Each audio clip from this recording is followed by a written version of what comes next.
Bismillahirrahmanirrahim. Assalamualaikum warahmatullahi wabarakatuh. Alhamdulillahilladzi arsala rasulahu bil huda wa dinil haqq yuzhirahu 'ala ad-dini kullihi walau karihal musyrikun.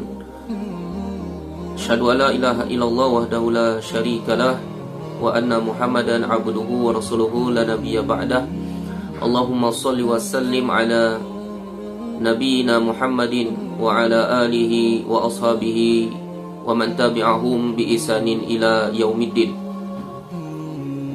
Para hadirin sekalian, adapun pembahasan yang akan kita bahas secara ringkas ini yaitu berkaitan tentang persoalan hubungan antara masalah psikis dan berkaitan dengan masalah gangguan jin. Adapun persoalan psikis yang kami maksudkan di sini adalah persoalan yang mengalami problema-problema kejiwaan, misalnya adanya trauma di masa lalu, ataupun persoalan-persoalan yang mana belum terselesaikan secara jiwa yang berakibat kepada tekanan secara jiwa itu sendiri, tekanan secara pikiran itu sendiri, sehingga memunculkan adanya hal-hal reaksi-reaksi tertentu di mana kita anggap kalau di dalam secara ilmu psikis disebut dengan istilah histeria, ataupun persoalan-persoalan yang memang menunjukkan seakan-akan adanya indikasi bahwa reaksi-reaksi seperti gangguan jin. Di dalam penanganan persoalan berkaitan dengan masalah ini, kita dapati di sebahagian masyarakat kita ini sulit untuk mengaitkan hubungan antara persoalan masalah psikis ini dengan persoalan adanya indikasi gangguan jin. Maka ketika di lapangan yang kita temukan meminta kepada peruqyah itu sendiri hanya berfokus kepada persoalan ruqyahnya saja. Adapun ketika memberikan penguatan-penguatan secara kejiwaan, mereka anggap itu bukan sesuatu yang memiliki hubungan. Padahal sebagaimana kita ketahui di dalam proses terapi ruqyah syariah, bahwa hal-hal yang berkaitan dengan persoalan penguatan secara psikisnya atau secara jiwanya ini ada sangat hubungan yang erat kaitannya itu berkaitan dengan masalah gangguan jin itu sendiri. Oleh karena itu, sebelum kita melakukan proses terapi ruqyah, biasanya para peruqyah itu sendiri melakukan hal-hal yang paling mendasar, di antaranya mengajak pasien untuk beristighfar, bertaubat kepada Allah Subhanahu wa taala, kemudian ikhlas dan ridho menerima segala bentuk ketentuan yang Allah Subhanahu wa taala tetapkan, dan menjauhkan dari penyakit-penyakit hati yang ada di dalam jiwanya, sehingga benar-benar hatinya menjadi lebih baik, hatinya menjadi lebih tenang, hatinya diharapkan dengan memberikan penguatan-penguatan ini lebih kuat untuk menerima ketentuan yang Allah Subhanahu wa taala tetapkan. Nah, hal ini kita lakukan tidak lain tidak bukan adalah yang kita kenal dengan tazkiyatun nafs, yaitu penyucian jiwa dari segala bentuk penyakit-penyakit hati, di mana agar hati ini meraih ketenangan sebagaimana yang diharapkan. Maka dengan demikian, setelah dikuatkan antara hati, jiwa, pikiran dan sebagainya dalam dirinya, maka baru kita lakukan proses terapi ruqyah syariah. Karena di dalam proses terapi ruqyah syariah ini kita sangat ditekankan dua persoalan penting, yaitu persoalan berkaitan dengan sebuah ibarat yang biasa disampaikan, yaitu antara sampah dan lalat. Maka sampahnya itu adalah sebagai penyakit hati, penyakit jiwa, problema-problema masa lalu yang belum terselesaikan, dan kemudian lalat yang dimaksudkan adalah gangguan-gangguan jin itu sendiri atau jin itu sendiri. Maka untuk mengusir lalatnya, mengusir jinnya, maka tentu harus dibersihkan unsur bangkainya tadi, sampahnya tadi.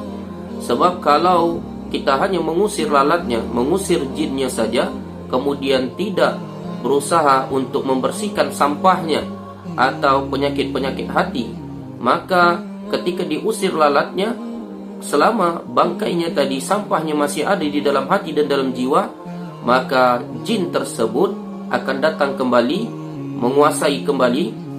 Maka problema yang seperti demikian, yang menjadi persoalan dan permasalahan yang sangat sulit untuk kita sampaikan kepada pasien, bahwa yang demikian ini punya kaitan yang sangat erat, sangat berkaitan sekali. Namun hal ini ada sebahagian pasien yang memang Allah berikan kesembuhan ketika mereka mau ikhlas dan ridho menerima ketentuan Allah. Kemudian kita lakukan proses terapi ruqyah biiznillah atau izin Allah, maka diberikan kesembuhan. Ada pasien yang memang kita sampaikan berulang-ulang, berkali-kali, ya, berkaitan dengan masalah secara hubungan psikis ini, ya, problema-problema secara kejiwaannya tadi, dengan persoalan-persoalan berkaitan dengan masalah gangguan jin tadi. Mereka tidak menganggap itu ada hubungan, sehingga kesulitan di dalam melakukan proses terapi ruqyah syariah ini memiliki hambatan. Bahkan prosesnya akan lebih panjang dan berulang-ulang selama persoalan psikis ini, persoalan berkaitan dengan masalah jiwa ini tidak terselesaikan. Maka selamanya itu masih adanya gangguan-gangguan. Terkadang hilang dari gangguan itu, datang lagi gangguan-gangguan yang lainnya. Oleh karena itu, para hadirin sekalian, inilah menjadi penyebab mengapa ketika diruqyah berkali-kali, berulang-ulang, terkadang pasien belum mencapai kepada tahap kesembuhan, karena bisa jadi ada problema secara kejiwaannya, dari hatinya, ya, tidak ada tazkiyatun nafs, upaya untuk penyucian jiwa, sehingga berbagai macam unsur penyakit hati yang ada di dalam dirinya terus melekat. Nah, inilah mengapa terkadang ketika kita ruqyah mengalami kendala-kendala yang seakan-akan menurut kita bahwa sangat sulit sekali mengeluarkan jin yang ada di dalam tubuhnya. Padahal bukan persoalan masalah jin itu kuat atau tidaknya. Bukankah kita ketahui jin itu sebenarnya, atau kalangan syaitan ini adalah sangat lemah, tipu dayanya sangat lemah. Akan tetapi dikarenakan adanya problema secara kejiwaannya yang belum terselesaikan, belum ada upaya untuk penyucian jiwanya berupa penyakit seperti dendamkah, problema trauma di masa lalukah, ya, kemudian problema-problema yang lainnya, termasuk sifat irinya, sifat dengkinya, sifat hasadnya, sifat suuzonnya dan sebagainya di dalam hatinya, maka selama itu kekuatan dari kalangan jin itu tetap bercokol di dalam jiwa daripada pasien tersebut. Oleh karena itu, para hadirin sekalian, untuk memberikan semacam kesadaran bagaimana hal-hal tersebut dapat kita atasi, maka hendaklah kita renungkan dan kita sadari bahwa salah satu rukun dari rukun iman di antaranya adalah kita beriman kepada takdir Allah Subhanahu wa taala, baik itu takdir yang baik maupun takdir yang buruk.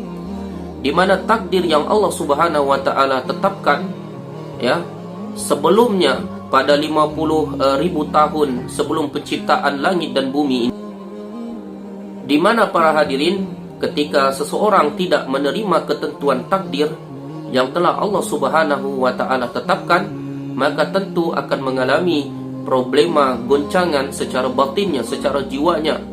Maka ini menjadi penyebab mengapa problema secara batin ini mempengaruhi ketidaktenangan yang dialami oleh si pasien tadi. Sebab orang yang menerima ketentuan takdir Allah, mereka terima dengan ikhlas, mereka terima dengan penuh keridhaan terhadap yang demikian, dan mereka senantiasa berprasangka baik terhadap ketentuan-ketentuan ataupun takdir yang Allah tetapkan. Tentunya hati mereka akan diberikan ketenangan, dilimpahkan berupa kebahagiaan di dalam hatinya, sehingga ia tidak merasakan bahwa setiap ujian-ujian yang Allah tetapkan ini adalah sebagai siksaan bagi mereka. Tentunya mereka akan menganggap ini pasti ada kebaikan-kebaikan yang Allah Subhanahu wa taala berikan. Karena Allah Subhanahu wa taala sendiri berfirman, "Wa nabluukum bisyarri wal khairi fitnah." Kata Allah, kami jadikan keburukan ataupun kebaikan itu adalah sebagai ujian oleh Allah Subhanahu wa taala, dan Allah, dia tidak akan menguji pada diri seorang hamba ataupun suatu kaum kecuali Allah mengatakan bahwa orang ini sanggup untuk melalui dari berbagai macam ujian-ujian itu.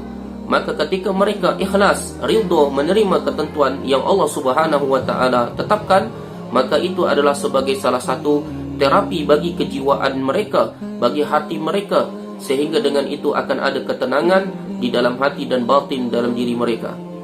Nah, apabila mereka sudah menerima secara hati, jiwa, pikiran mereka terhadap penguatan-penguatan yang bisa kita sampaikan kepada pasien yang demikian, maka baru kita lakukan proses terapi ruqyah syariah. Maka sebagaimana kita dapati di lapangan, ada salah satu pasien yang mana mengalami tekanan secara batinnya, secara jiwanya, persoalan masalah psikis, bahkan tidak ada di pikirannya kecuali ingin bunuh diri, di mana ketika dia mengalami persoalan demikian, dia tidak menerima ketentuan takdir yang Allah Subhanahu wa taala tetapkan. Maka kita sampaikan penguatan-penguatan berkaitan dengan problematika yang dialami oleh pasien tadi, sehingga ada di dalam hati dan jiwanya ini menerima ketentuan itu, takdir itu, dan ikhlas menerima ketentuan-ketentuan tersebut. Nah, ketika kita lakukan proses terapi ruqyah syariah, maka ada reaksi-reaksi tertentu di tubuhnya. Misalnya saja terjadi reaksi gerakan kesurupan tapi bersifat parsial. Artinya pasien itu sadar hanya di anggota tubuh tertentu saja yang tidak bisa dikontrol oleh pasien. Masih dalam kesadaran, hanya anggota tubuh saja, anggota tubuh tertentu saja yang tidak bisa dikontrol. Hal itu terjadi pada bagian tangannya, bergerak tanpa ia kontrol. Maka ketika kita lakukan proses terapi ruqyah syariah, biiznillah, atas izin Allah Subhanahu wa taala, yang demikian pun hilang. Bahkan bisikan-bisikan kepada pasien ini untuk melakukan perbuatan bunuh diri, biiznillah, atas izin Allah Subhanahu wa taala, dihilangkan dan dilenyapkan dan diberikan kesembuhan oleh Allah Subhanahu wa taala. Jadi kunci daripada problema yang dialami oleh pasien ini adalah ketika dia ikhlas, ridho menerima ketentuan yang Allah Subhanahu wa taala tetapkan. Dan sebenarnya banyak sekali pasien-pasien persoalan masalah psikis ini sembuh dengan izin Allah ketika mereka ikhlas dan ridho menerima ketentuan yang Allah Subhanahu wa taala tetapkan. Adapun pasien-pasien yang mungkin mengalami persoalan psikis yang sangat berat dan mereka belum bisa ikhlas, walaupun terkadang kita sampaikan problematika tentang pentingnya ikhlas dan ridho kepada Allah Subhanahu wa taala untuk melemahkan kekuatan kalangan syaitan, kalangan jin ini, namun mereka mengucapkan untuk ikhlas dan ridho, tapi hati mereka tidak ikhlas dan ridho, sama halnya membutuhkan proses terapi ruqyah yang sangat panjang, karena mereka menganggap bahwasanya tidak ada hubungan dan kaitannya antara persoalan psikis dengan gangguan jin tersebut. Padahal di dalam proses terapi kita sangat meyakini bahwa problematika secara psikis yang dialami oleh pasien itu punya kaitan juga dengan persoalan gangguan jin. Jadi antara gangguan psikis, gangguan jin, maka dua hal yang tidak bisa kita pisahkan. Karena kalangan jin ini atau kalangan syaitan ini, mereka berusaha kalau tidak membuat manusia itu takut, maka dibuatnya untuk bersedih berkelanjutan. Atau sebaliknya, dibuat kesedihan terus berlanjut, ya. Bisakah itu bisa saja dari problema yang dialami oleh pasien tadi, ya, mereka bisikan ke dalam hati dan dalam jiwa pasien tadi, maka ini menjadi suatu problematika yang panjang ketika mereka belum sampai kepada tahap untuk ikhlas dan ridho menerima ketentuan yang Allah Subhanahu wa taala tetapkan. Mungkin inilah yang bisa disampaikan, mudah-mudahan bermanfaat bagi kita semua. Sekali lagi perlu kami tekankan bahwa persoalan masalah psikis di dalam proses kita melakukan terapi ruqyah syariah, tidak ada perkara yang awal yang kita sampaikan kecuali pasti untuk bisa ikhlas dan ridho menerima ketentuan Allah, serta memperbanyak diri untuk mendekatkan diri kepada Allah Subhanahu wa taala, kemudian ya menjauhkan dari berbagai macam penyakit-penyakit hati yang justru yang demikian akan semakin memperparah keadaan pasien ketika kita akan melakukan proses terapi ruqyah syariah. Semoga demikian semakin menguatkan diri kita, memahamkan diri kita bahawa di dalam melakukan proses terapi ruqyah kepada pasien-pasien yang mengalami problematika secara fisikisnya, maka hendaklah dibenahi persoalan fisikis. InsyaAllah mudah-mudahan dengan terapi ruqyah syariah yang kita lakukan, biiznillah atau izin Allah, diberikan kesembuhan. Demikian, wassalamualaikum warahmatullahi wabarakatuh.